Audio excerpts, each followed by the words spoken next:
Ladies and gentlemen of this house, my personal, yes, OBP, what I am saying is the budget process. How will we get respect? That's why the chairman, madam, the appropriations committee, this Congress have a very big role to perform, to correct the image, to correct the impression. We must be able to come up with an honest to goodness budget.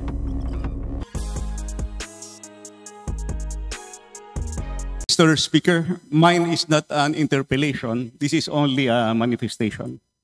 I respect the views and opinions of my colleagues, and I salute my good friend, Congressman Irice, for taking the road of statesmanship a bit further. Mr. Speaker, the budget of the Office of the Vice President had suffered so much reductions in 2024 and in 2025. Drastic reductions. I was a member of the previous Congress, the 19th Congress, and even there were two occasions that we were even debating at the committee level to the point of heated debates, perhaps altercation, to the point of disrepresentation, and the former congressman, now Senator Dante Marcoleta. We were debating at the appropriations committee level because during the time they were not willing to grant the traditional parliamentary courtesy, deserving a higher or co-equal office of government. Mahaba yung discussion. Hindi ko lang maintindihan kung bakit diretso magtatanong yung mga kasama natin to a higher office, which is the office of the Vice President. We argued there. At respect for the due process, no, for the budget process. How can we respect the budget process? Let me say this.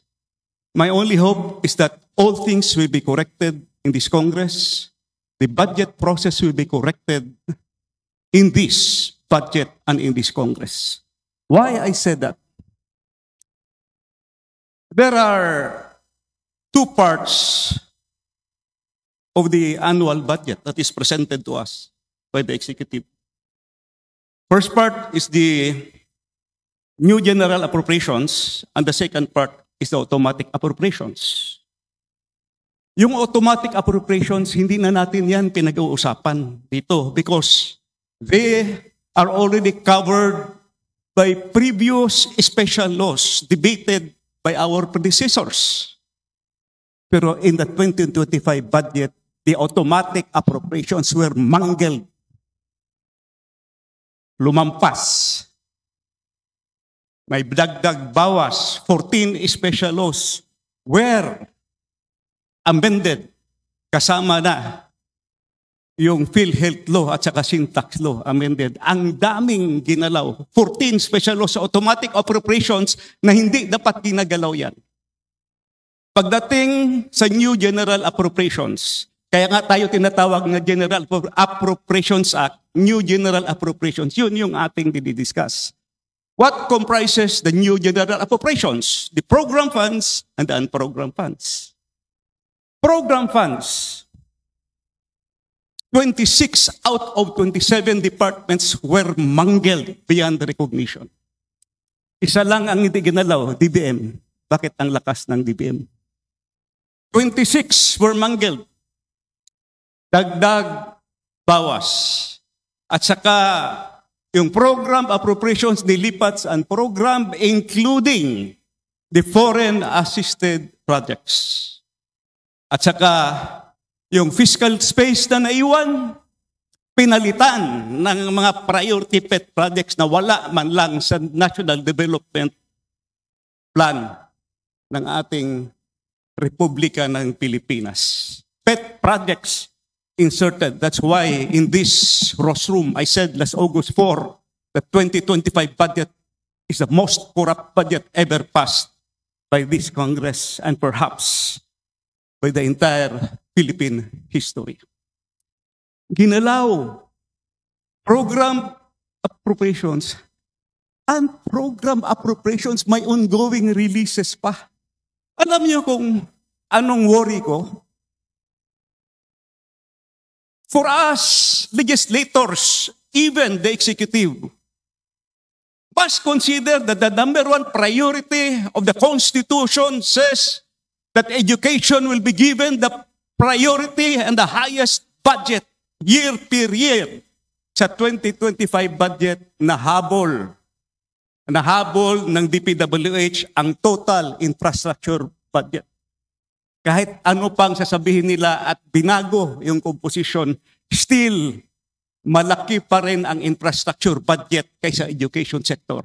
And they are still releasing from unprogrammed funds. Mas lalong lumaki yung gap between infrastructure and education.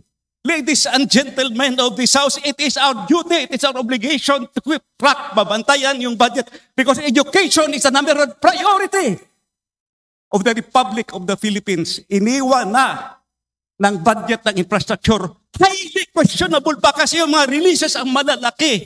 Flood control projects. Where can we get respect from that? Ladies and gentlemen of this House, my personal, yes, OBP. What I am saying is the budget process. How will we get respect? That's why the chairman, Madam, the Appropriations Committee, this Congress have a very big role to perform, to correct the image, to correct the impression. We must be able to come up with an honest-to-goodness budget. I'm just now thinking of moving for the decrease, let's say, for the retention of the MOOE and personal services budget and get rid of the operational budget for the office of the Vice President. Again, I will move at the proper time during the period of amendment. Dear colleagues, the letter of Vice President Sara Duterte, with all due respect, reeks of hate and impropriety. Considering that the subject matter is simply the proposed budget of her office, instead of addressing the issue with sobriety and professionalism, the letter reflects the lingering bad blood between her and the House, particularly the 19th Congress. And it set conditions that are clearly unreasonable and impossible. However, I firmly believe that the 20th Congress is doing its duty well in providing our people with the best possible budget for fiscal year 2026. Our task is to serve the people, not to be distracted by personal grievances or political animosities. The best way forward is simply to ignore the letter and proceed with the more important task at hand, the approval of the national budget. To ignore the letter and treat it as unimportant is in fact the most professional and dignified way of addressing this matter. Let us stay focused on our mandate and let us not allow personal conflicts to derail the people's budget.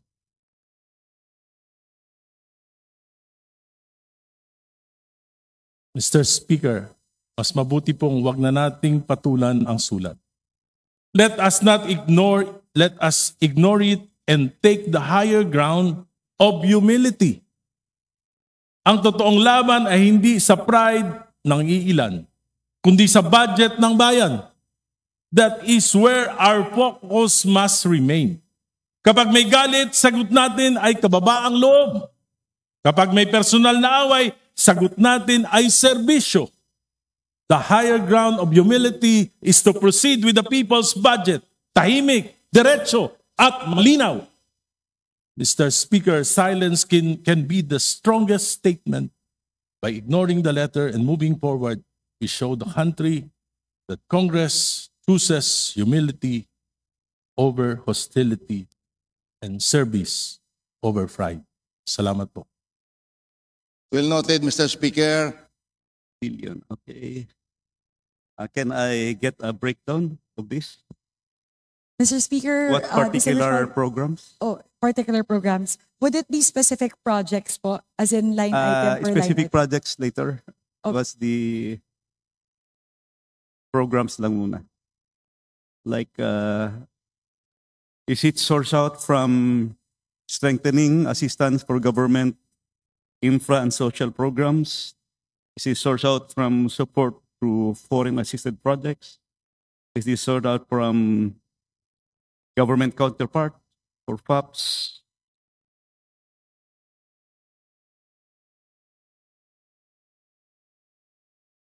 Mr. Speaker, distinguished colleague, I could give the disaggregation po across two categories.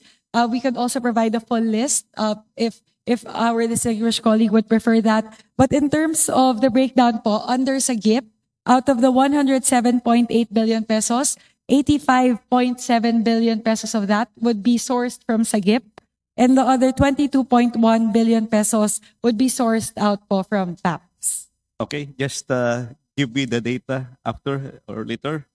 Can you provide me the list of foreign assisted projects that were funded from the unprogrammed funds, both GOP counterpart and loan proceeds? Yes, Mr. Speaker, my distinguished colleague, we actually have it po on hand. We could share it to our distinguished colleague right away. Well, thank you. Okay. Were there allotment releases for flood control projects? What are these? What are these FAPs? And how much were released?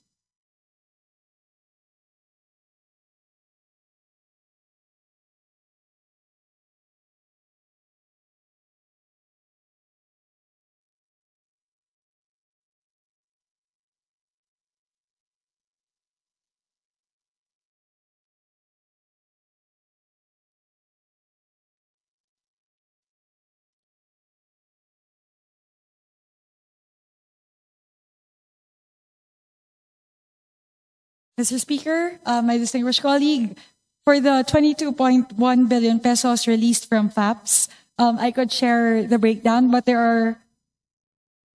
Is this for 2024, 2025? For 2024 po, Mr. Speaker, 2024, okay. there are 8 projects po, totaling 22.1 billion pesos. If our distinguished colleague would prefer, I could say them quickly po, or I could share the copy For as well. 2024, if I remember it right, I questioned this during the DPWH budget. Those POPs were stricken, were deleted from, so yung unprogrammed, are these the same projects that were deleted in the program funds for POP?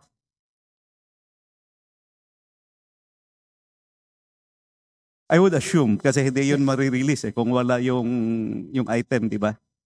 When was this released? Mr. Speaker, my distinguished colleague, that is correct. The items that were deleted from the DPWH budget under FAPs are the same items that are Nilipat sa programmed under. tapos ito Essentially nirelease. po, opo. But Nilipat po. ang tanong ko next is, when was this released?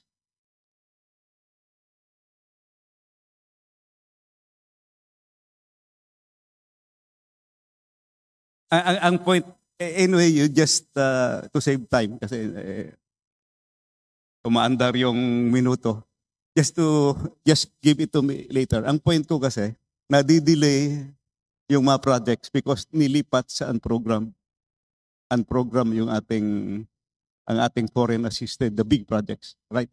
That is correct po. I'll answer po very quickly, Mr. Speaker, my distinguished colleague, na most of them po were released around February, May of the year 2024.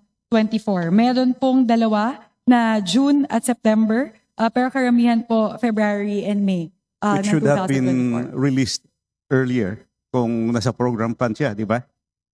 That Okay. is correct, Mr. Speaker, my distinguished colleague. There is a huge amount in 2024 under SAGIP, which will charge again Purpose 1 of the unprogrammed appropriations. What are the specific infra programs and projects that were provided with the release of these funds?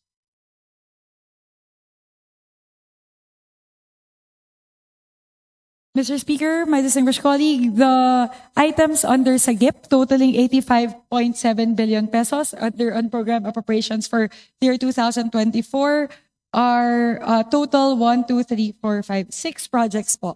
Na yung What are bumubuo these po. 6 projects again, please? The projects po,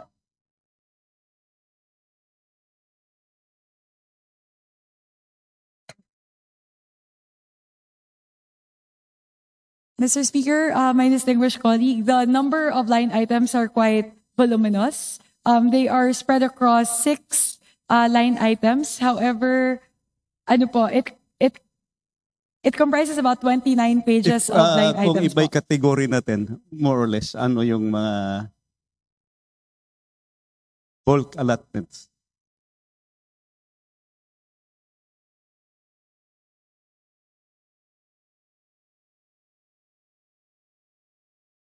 Mr. Speaker, my distinguished colleague, so the DBM will quickly work on the categorization po para lang po ma-disaggregate po natin kung alin po doon yung flood control kung ano po yung iba-ibang kinds, kung seawall po ba, flood control, drainage. If we may ask po for a few minutes to work on that po, Mr.